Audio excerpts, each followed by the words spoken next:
What happens to Dad when he goes to work?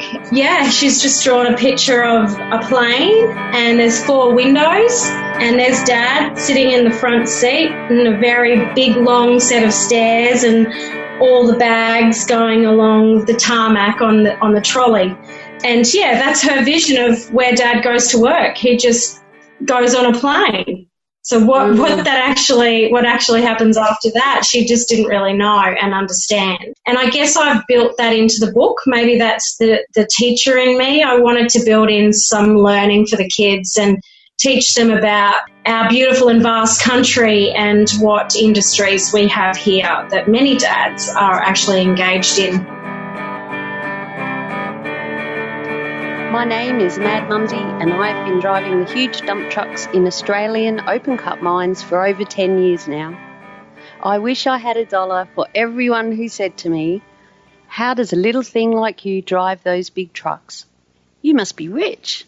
Oh, how do I get a job doing that?" My mining friends are asked these questions all the time too. This is what started the Mad Mumsy journey to share stories and tips from living a mining lifestyle and to let others know what it's really like. Not everyone is cut out to be a miner, but why not? What does it take to thrive and survive in this industry? Now let's dig in. Get it? Dig? Mining? Oh, crikey.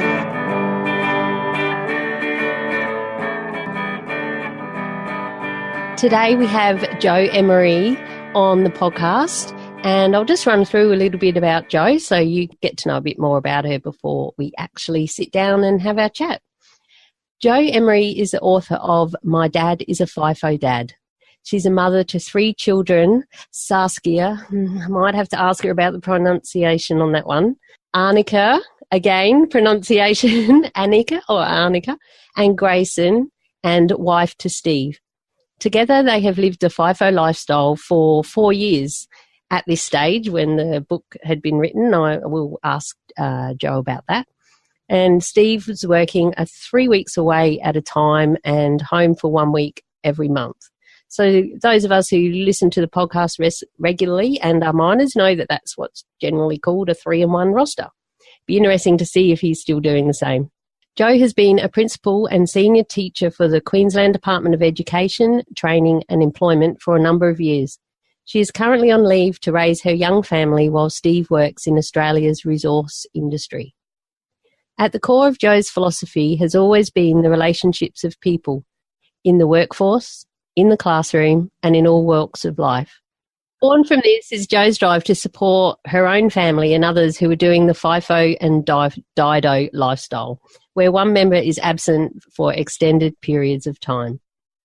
Through her work, she aims to help families build resilience, strength and unity. My hope is that all kids can develop an "I'm okay when Dad's away" mindset. Oh, I love that. We all know Mad Mumsy loves the "I'm okay" message, or "Are you okay?" But have we thought about it for kids? That's fantastic. Jo has always penned her thoughts, even from a young age. She's written poetry, songs, scripts and many a short story. The children's books that will be unveiled by the Soul Scribe will be sure to capture the essence of childhood today with messages and learnings for young readers and their families. I have given our listeners a brief intro to you, Jo. Welcome to the podcast, first of all. Hi, Mad Mumsy. Thanks for having me. Oh, that's good. I'm glad that we finally got to catch up. It's taken a little bit of time. It has. Yeah, but we've made it happen, so that's always fun. I've given our listener a brief intro, so I should say, a brief intro to you. Can you tell us a little bit more about yourself, perhaps a bit about your family, and if I pronounced your kids' names right, and the rest of it will probably come out in our conversation. Yeah, sure. Well, as the blurb on my website and how you've described me says, I am mum of 3 kids, Saskia, well done, Annika and Grayson. Saskia is now about to turn 10, Annika's just turned 6 and Grayson has just turned 4. So, they're the delights in my life. I tell you a little bit about myself. Yeah, mum to 3 kids, nearly full stop right there. Yeah, my background's in education and I was lucky enough to have worked as a teacher and as a principal for Education Queensland. Had lots of wonderful times being a teacher and a principal. But yeah, since then, I'm just a full-time mum now. I shouldn't say just a full-time mum, should I? It's a full-time job. There's so much more to that. So yeah, very happy to be a full-time mum to my 3 kids. Oh, that's fantastic. Yeah, both go to the local primary school here on the Sunshine Coast. Good kids, pretty lucky to have them. Lucky they chose me.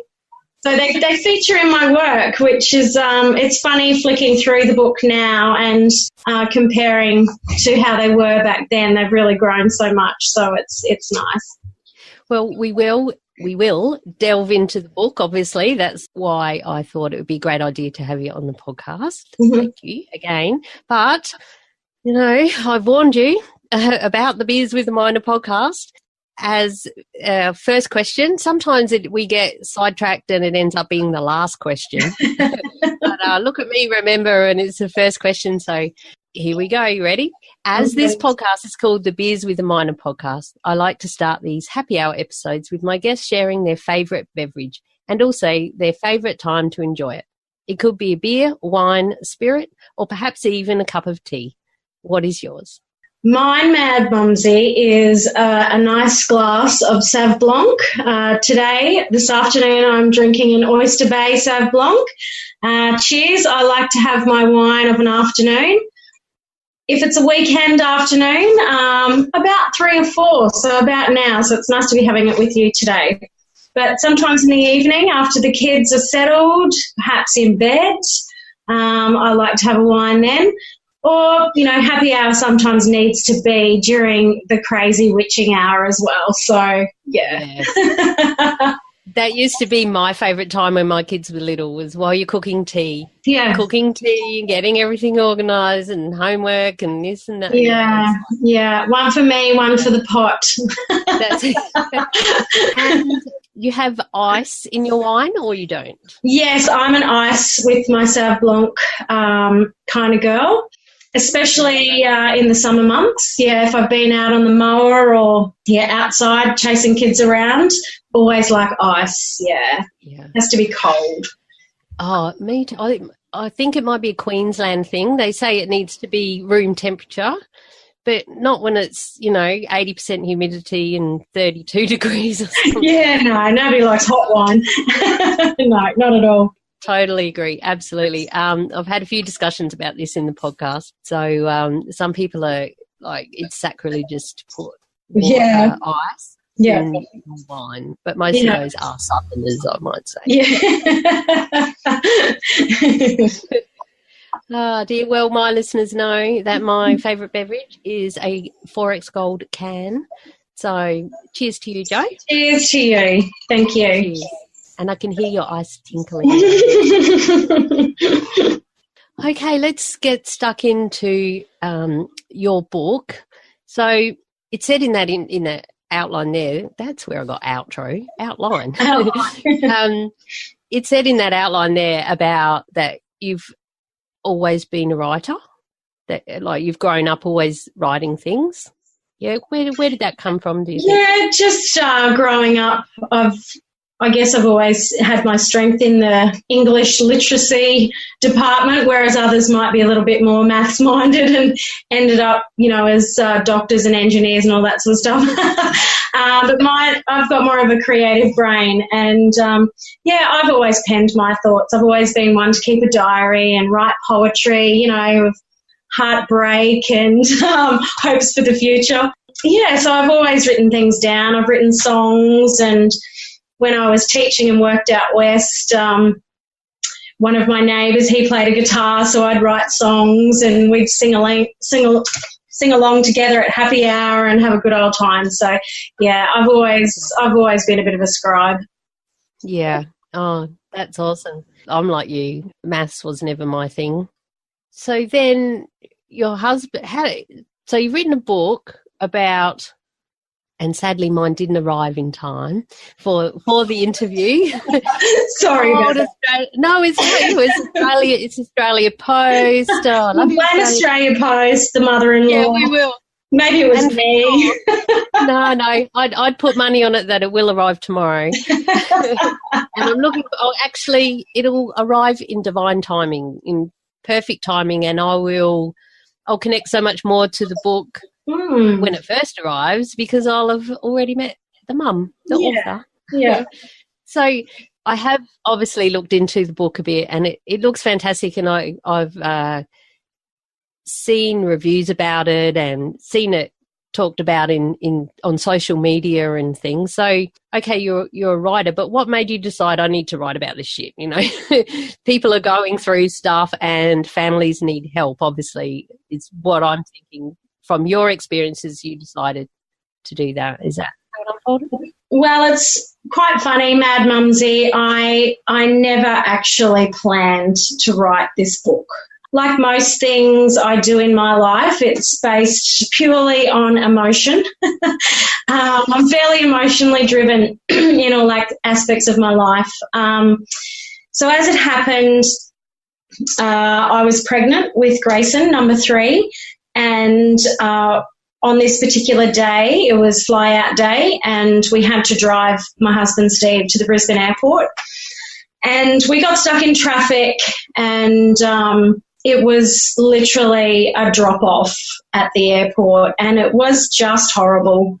Sorry, like a tuck and roll?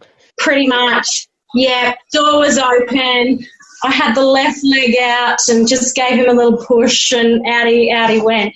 Yeah, it was really heartbreaking. And in the aftermath of that, which was really the drive, the first hour, the drive home, the girls were pretty devastated, particularly Saskia. She was at that age where she knows what's happening. Steve was going away for 3 weeks, and it hurt, and we didn't get to do the long, warm embrace, kisses and cuddles, love yous. We just didn't get to do that. It was really hard. So, yeah, we did pull into Maccas after that, and a soft serve cone and a few chips, you know, it did help. But I thought about it for a long time after that. Well, particularly that night, I'd had a couple of glasses of Shiraz, and I was just processing, unpacking the day in my head, and pen and paper, just had it there ready to go. I guess the story's told through the eyes of a little girl who misses her dad.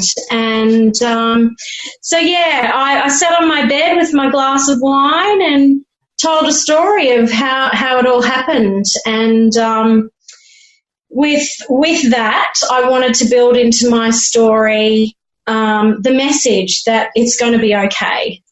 She's going to be okay. Dad still loves her as much as he does when he's with her. It's just that he's gone to work.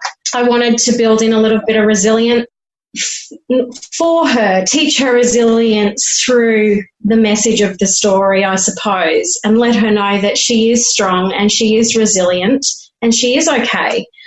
Dad's gone to work. So I guess that's how it all started, Mad Mumsy. I can confess that we have never, ever dropped Steve to the airport again. I said to him, we can't do it anymore. It's too tumultuous. It's awful. We pack him up on the the bus transfer, and it works. It works better for us who you know have him leave the home, but also for him leaving the home. We get to do, this is our happy space. We get to do a nice goodbye here at home, and off he goes to work, like most other dads, you know, do. Yeah. That's a lot better for you, because it's about an hour from the Sunshine Coast down to Brizzy? Or is it a bit shorter now, the highway's better? Or No. When he comes home, obviously he does the reverse. He comes back on the connections, and that gives him a bit of time, unwinding time as well, before he comes home. Yeah, he's just he's been, up until a week ago, he's been flying back from Darwin, and his roster was 3 and 1 then, and he left, in the dark of morning, and he came home in the dark of morning. So we don't live far from the Aussie World Transit Centre, I suppose. So, he comes home in the morning. So he's got a full day with the kids. From Darwin, he used to catch the red eye home, so he'd be home when the kids woke up, which was good. So is he still, you did say his roster's changed, but is he still coming out of Darwin? No. He's now offshore out of Broome. Oh, right. Yeah, so he's trying something new. He's trying something new. He's accepted a position there because we feel that we've got the golden roster finally, 7 years in. He's on an even time now, so I think, that's going to be great. So even time to me, my even time roster is 1 week on, 1 week off. But you mentioned in our pre-chat that he's now doing 3 weeks on, 3 off. But he was doing 3 weeks on before, having 1 off. So he's still away for the same amount of time, but he's home for 3 weeks. I bet that's changed a lot. Hooray! Yeah, we're stoked. Yeah, we're pretty stoked.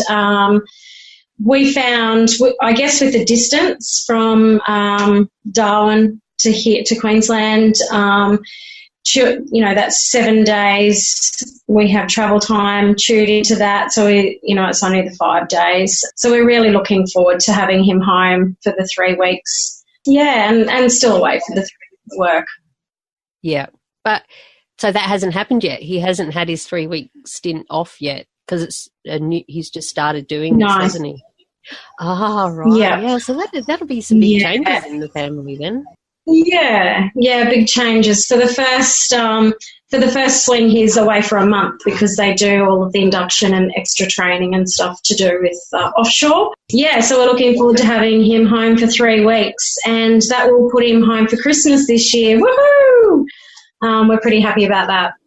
Well, so he's worked away for Christmas before then? Yes, at different times. We've been pretty lucky in the time. It hasn't been often. More often than not, he flies Boxing Day, but, to have him there on that day is always lovely. Oh, that's fantastic, isn't it? So we were talking about the roster changing. So we'll just get back to the book.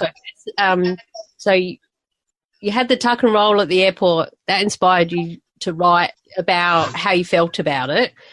So how did that then evolve into like a full... and it's not just an ebook, or it's not an ebook. It's a real book, printed. I know it's not an ebook because I was going to buy it. You would have it. Stop it. No pressure. Guilt is killing me. So I wrote the story and pretty much just scratched it out on A4 paper. The next day, I read it to Saskia. I said, hey, last night I wrote a book. Do you want to listen to it? And, so I read it to her. She was completely quiet at the end, and she just kind of drew a breath, looked up, and she had tears in her eyes, and she said, wow, Mum, that's about my dad and me. And tears were streaming down her face, and we had this really nice embrace, and I went, it's about you and Dad. In my head, I went, I don't need to do anything with this. That was magic, that she knows the message already about her and her dad. Anyway, I shared the story with Steve, and of course he's my number one fan. He said, you've got to do something with this. It's a beautiful story about a little girl. It could be any little girl. It could be any child, and it could be any dad in this situation. Anyway, so I sat on it for a while and looked into publishing and the costs associated, and I can't draw. So I was like, well, if it's going to be a children's picture book, I need someone who can draw, One of the pages, the first page actually in the introduction, it's actually illustrated by Saskia. And I guess it's her view What happens to Dad when he goes to work? Yeah, she's just drawn a picture of a plane and there's 4 windows and there's Dad sitting in the front seat and a very big long set of stairs and all the bags going along the tarmac on the trolley. And yeah, that's her vision of where Dad goes to work. He just goes on a plane. So what actually happens after that, she just didn't really know and understand. And I guess I've built that into the book. Maybe that's the teacher in me. I wanted to build in some learning for the kids and teach them about our beautiful and vast country and what industries we have here that many dads are actually engaged in. So, yeah, there's a little bit of education in amongst the story of this little girl and her dad. So,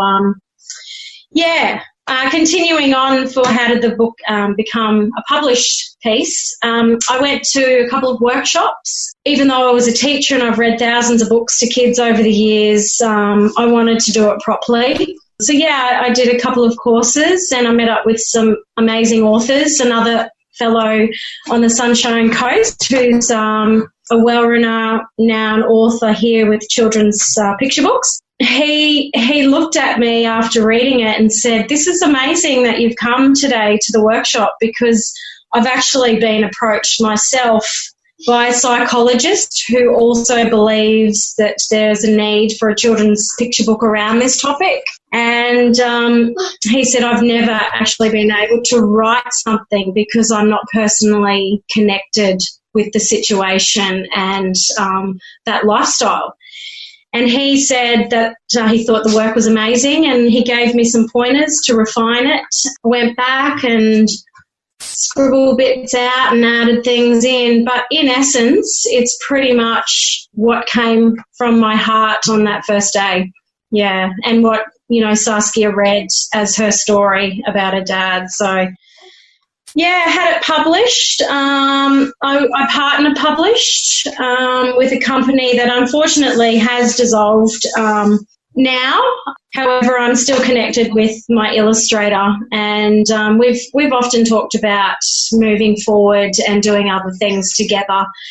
But as I said to you in my pre-chat, I have all of these plans and, life sometimes gets in the way and the years roll by.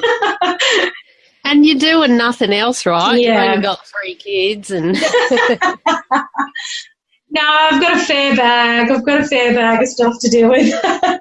You have also got the cards that go along with it. Can you talk about those? Because I don't know what they are. Right. Yeah, sure. I just mentioned that this lady approached this author I mentioned just before to engage him in writing a story. Anyway, this author put me in touch with the psychologist. Well, she actually contacted me after I had published my story, and she said, "Hey, I wanted to do the same thing. I'd love to meet you. Can we catch up for a coffee?" So I did that, and it turns out she's a psychologist, works with Griffin Psychology, one of the industry leaders for supporting FIFO and the mining industry. And I told her of my plan that I wanted to develop a resource package for families to help them stay connected with the one that they love that is away. And I've written it in such a way that it could apply to mum, auntie, grandfather, dad, whoever. Because let's face it, most of us have someone absent that we love and miss. And for kids, it's if you don't address it, if you don't talk to them about the situation, they don't know how to deal with it. So in my mind, I felt that if I gave some tools built around a positive psychology framework, it would really help families. My activity cards are called "I'm Okay When You're Away." And, the subline is "Building Strength, Resilience and Unity for FIFO and DIDO Children and Families." Oh, that sounds awesome. I can't wait to see them. Yeah. And I'm not having another go at you. I'm serious. I'd understand if you were. Yeah. Just the guy on the Sunshine Coast who inspired you to keep going and help? Did you want to give him a shout out? Is he still I would love doing to, yeah. Peter Canavis, he's written many a children's book, and great bloke, tells lots of wonderful stories through the eyes of kids. And just a really nice guy. And, I'm really grateful to have met him and, been encouraged to pursue my story. Yeah, it's good to have someone that sees what you're doing and says, "Come on, you can do this. We can do this. Let's make it happen." And I'll definitely leave those in the show notes. And the show notes for this episode can be found at madmumsy.com/beers41. That's the number 41. Now for a word from our sponsor. Welcome Julia Hartman and the Bantax Accounting Group to Team Mad Mumsy. Julia is my awesome accountant. She has written 2 books with financial expert Noel Whittaker and has a passion to help us miners make the most out of our hard-earned cash. Head to bantax.com.au/miners. That's BANTACS to download your free miners booklet and a spreadsheet that will help you calculate the weight of your tools you need for your job. Why, you ask? Well, you might be able to hitchhike a ride with them and claim your trips to work. Sounds confusing? Not at all. Just head over to bantax.com.au and let Julia and the team help you out. You will also find loads of free information and advice on property investing if you plan to really do some great things with your money. Again, that's bantax.com.au/miners and tell them Mad Mumsy sent you. Just recapping, I'm speaking here with Jo Emery, author of My Dad is a FIFO Dad, and also the activity cards that go along with it. And you're on the Sunshine Coast, your hubby works away, now excitedly doing even time roster 3 and 3, 3 little kids. And, like you said, there's a lot of things that you see as possible that you could go forward with this, but life gets in the way. So one of my questions, and it's not that it gets in the way, is it? It's just that it's life. But I just wondered how, when Steve, your hubby, is away, how do you get the kids to connect up with Steve? Do you have like Skype calls or something like that? How do they still feel connected to Steve, their dad, while he's away? Yeah, sure.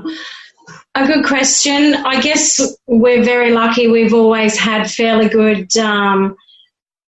communication over the phone and the internet. FaceTime's a big one for us. The kids all have Auntie Apple that lives with us. So at any time, I guess my husband's role, I suppose, at work has allowed him some flexibility to get in touch with us if we need to, if he needs to, if we need to speak with him. So we're lucky in that regard. But also a way of staying connected is just I encourage the kids to write down their thoughts, write messages for Dad, pack up little notes and tokens and send them off with him in his bag so he can find them as he, unpacks his bag and things like that. Just little sweet things. We talk about what he's doing, what he would be doing at work. Steve's tried to capture photos of where he is and what he's up to. But another important way of staying connected with your partner or, the kid's father is just knowing and understanding what his away family looks like. And knowing that these people, they look after each other, they look after Dad just by being there with him, and that's his family. So just understanding what it's like out and away from home, when that's the kind of thing we do at home, just, being together and supporting each other while we're at home. He has a network outside of our family home, which is good. That's right, and it's good for them to understand that and also for you to know that there's people out there who've got his back, and that's that it. be able to contact him is awesome. Some places the internet connection's crap, or back in the day you have to line up for the phone boxes, and you can just imagine. It's also good to realise, I think, as well, that your hubby too is one of those support people for his crew as well. I'm kind of like the nana and the mum a bit on my crew. And so when stuff's going down with me, they'll come around and go, hey, what's going on with you, mate? Come on. It's not just you helping us. And for a lot of crews, that's how it is. And you have to, like you say, so you said he's offshore. Is he on a oil rig or something? He's on Prelude, yeah. What's that? On what? LNG. Sorry, I'm mining. You dig. Yeah, I am. That's right. I am a gravel scratcher and proud of it.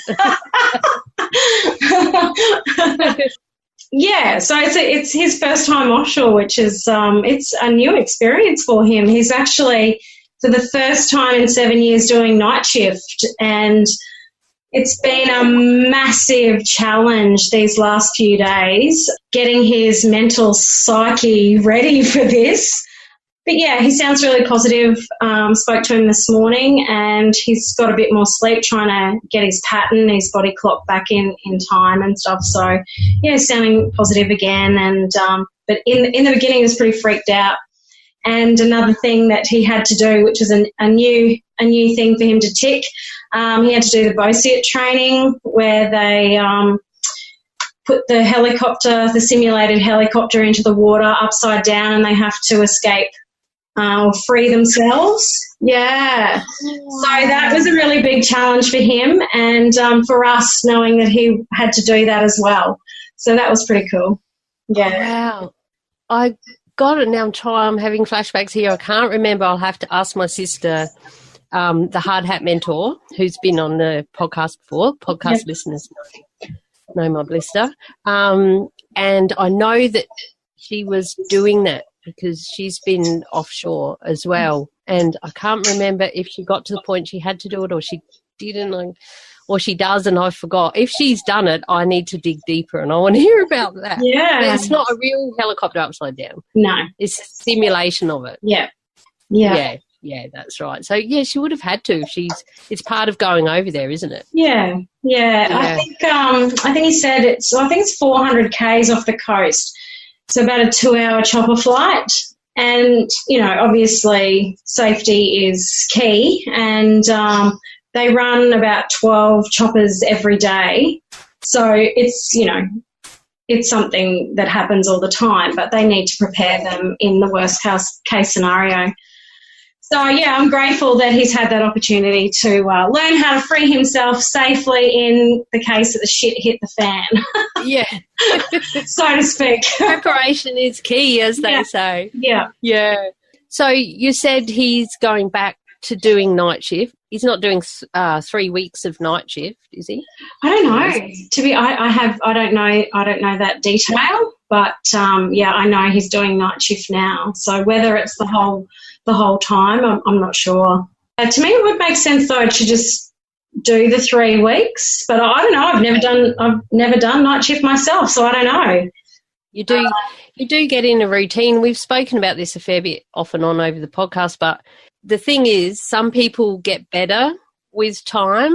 As the longer you go in, your body clock's kicking in, and might as well be day shift. To be honest, that's how I am. But some people get worse because they don't sleep enough, and the more they do, the less sleep, and then you can imagine after a week of not sleeping, it's not helpful. Yeah. Has he done night shift before? No, he's never ever done night shift, so it's totally new area for him. He said to me the other day, well, I've slept at night time for 36 years. It's a real challenge to sleep during the day. So I guess you just take it for granted that, a lot of people do it. So that's right. And it's not just us busted ass miners, it's nurses and coppers. Yeah. And, heaps of people do night shift. security people, you know, people in bands. Pretty much they just live the night shift, except they're having a bit more fun than us lot, probably. So what about yourself, Jo? Do you have a good support system around you at home? Have you got family and friends, you know, who have got your back? Yeah, great question. I definitely lean on my family a fair bit. I'd love to lean on them more and go away for a week myself. But no, look, I'm pretty lucky. I've got a great family. Steve's mum's close by as well. She's great with the kids. I speak to my bestie, Jen, every day. Shout out to Jen. She checks in to make sure I haven't gone completely stir crazy. Yeah, so I'm lucky. I've got some lovely friends, and I think people appreciate, for one, you know, that I'm a mother of 3, and a lot of my friends are mums, so we all have that support system for each other. And my good friends know that there's that extra challenge, that I do it on my own. I wouldn't say I'm a single mum, but most times I'm doing it singularly. So shout out to everyone who is a single mum and does a good job at it too. It's a hard gig, but it's just what I'm doing right now, and making the most of it. So big shout out to Jen as well and all your friends for having you back. We all need our besties, that's for sure. So do you have any friends, girlfriends, besties whose partner works away as well? Yeah, for sure. There's quite a close-knit unit of people here on the sunny coast. Just through Facebook, I suppose, they've found each other. I've made some lovely friends through that group. Admittedly, one of my besties in that group, Kel, we knew each other prior through our teaching days. But, look, it's great to have friends in the situation who know and understand how difficult it can be. And, so I do have friends who have FIFO partners. Yeah. Yeah, that's great. And it definitely helps to have people that understand, you know, that get it. They know what it feels like when their partner goes away. And I interviewed, I don't know if you've heard of FIFO Families. Yeah, Nicole. Nicole, or Nicole Ashby. I interviewed her on the podcast, and I'll leave a link to that in the show notes, which can be found at madmumsy.com/beers41. And we went into a big conversation about how she started FIFO Families a lot because a lot of people were only connecting online, which is great to be able to connect online, but you also need to be able to actually, you know, meet up in person and come and get my kids and take them. Or you stay here, I'm going out, you know, just to have a bit more of a real life network, not just online. Yeah, for sure. One of her big things was that she saw in one of the Facebook groups where a lady had put on there that her husband had flown off and, you know, she was going to cry for a week. And everyone was saying, oh, that's normal, you know, and Nicole was going, no, it's not normal. Don't make that your normal. No. You know, work around it. Find the strategies, you know. And I also had Kirsty O'Callaghan, who wrote Separated by Work, on the podcast. I'll leave a link to that in the show notes as well. Actually, she was on twice. And she was the same thing. Right, Dad's gone. Now, we all know kind of our roles and what happens now. It takes time to get used to that, but, you know, and then what it's like when he comes back. And I know, just digressing, but I know my stepdad, when he comes back, we know don't go anywhere near him after night shift for that first day because he's a pain in the ass. He thinks he's fine, but he's not. Hi, Baz. He's been on the podcast too. Mad Baz. You know, and Mum, I think we spoke about this in the pre-chat there, that Mum used to move the toaster and the kettle when he went out because she didn't like where he wanted it, but when he was away, you know, so they, you know, yes, you get sad, you can be sad and upset that they're gone, but it's also a choice. It's you know, you're choosing to live this lifestyle for a reason. Yeah. So you might as well try and make it work, you know, otherwise it's going to all go to shit. and you're either the marriage will end or you'll have a miserable time, all for money, So if you're doing it because of the money, I'm sure he's not just doing it because of the mates he's meeting upside down in a helicopter. You know what I mean? Like plan ahead, and and that's what's great about your book is it's teaching the kids right from the start that whole philosophy. That how did you call it? Are you okay? I'm okay when you're away. I'm okay when you're away. Yeah. I love it. That is such a fantastic mantra. Yeah. Yeah, look, I think it's important, Mad Mumsy, because, we've only got this one life, and if this is how we're choosing to live it, whether it's for the time being, the long term, the short term, whatever, you have to do it well. You've got to look after yourself, and kids especially, they're resilient, but they've got to get on with what they're doing. Like the little girl Saskia in this story, she still does her dancing and her swimming and school and all that sort of stuff, and occasionally she'll think, I know Dad will be proud of me right now. I am getting on with it. I'm doing what I love to do. Dad's still a part of it even though he's not here. Yeah, look, I certainly don't want to be crying in my wine every day.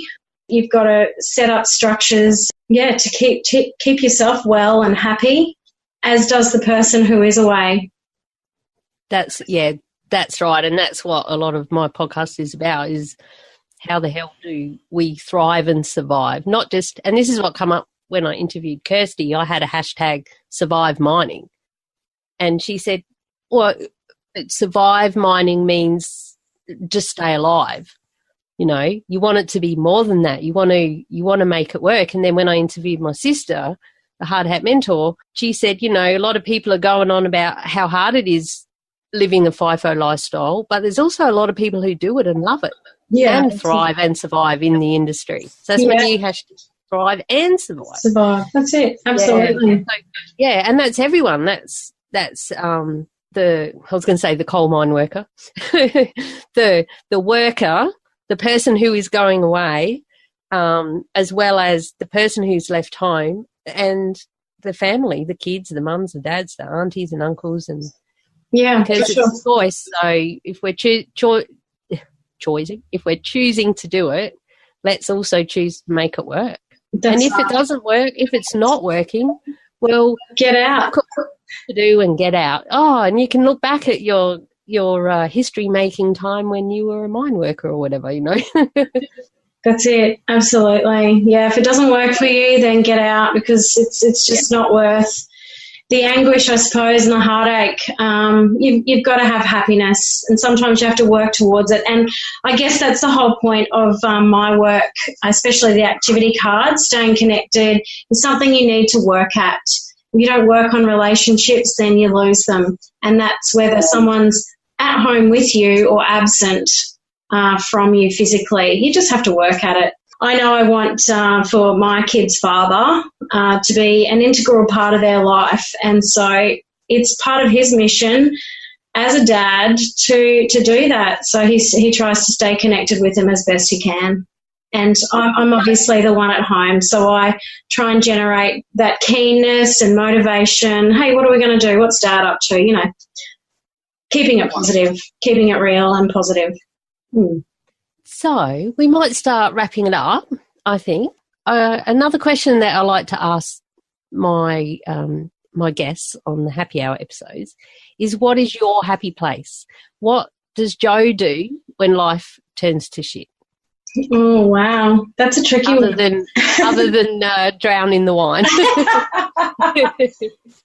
Look, I absolutely love the Sunshine Coast. Blessed to be here. And the minute my feet hit the sand and have that cool, fresh, salt water ebbing at my toes, I think that's a fair place to feel happy.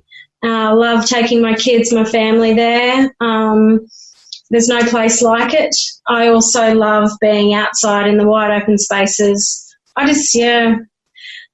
love being outside doing fun stuff with my kids and my family. Oh, that sounds like an awesome, happy place. Mm. Would you like to share where our listeners can get a hold of your book and the activity cards? What's the best way for them to do that? Sure. My website is www.mydadisafifodad.com, or you can find me on Facebook. My Dad's a FIFO Dad is the name of my page. Awesome. Too easy. And I will again leave links to that in the show notes. Thanks so much for your time and for all the positive energy you bring to those people out there doing it and helping them to do it well. Good on you. And hopefully we'll meet in person one day. We'll have a drink together. Oh, we will. And I may have some news on that. Well, good. About it in our post-chat. Post-chat. After I go and get another beer. Well, thanks so much, Jo, for coming on the podcast. It's time to say goodbye now. We could chat all day, and I have been known to. All the links we discussed in this episode are at madmumsy.com/beers41. That's the number 41, and it's madmumsy with a Z or a Z, depending where you're from. I'd love you to please, if you wouldn't mind, head over to iTunes, which is now called Apple Podcasts, and leave a rating and review on the Beers with a Minor podcast there. It helps to get the word out, and more people can have a listen to all the awesome guests like Jo that I am having on. I've got big plans this year, so stay tuned. Thank you so much for listening. Until next week, stay safe, be real, be special, and have fun, for we only live once. Cheers.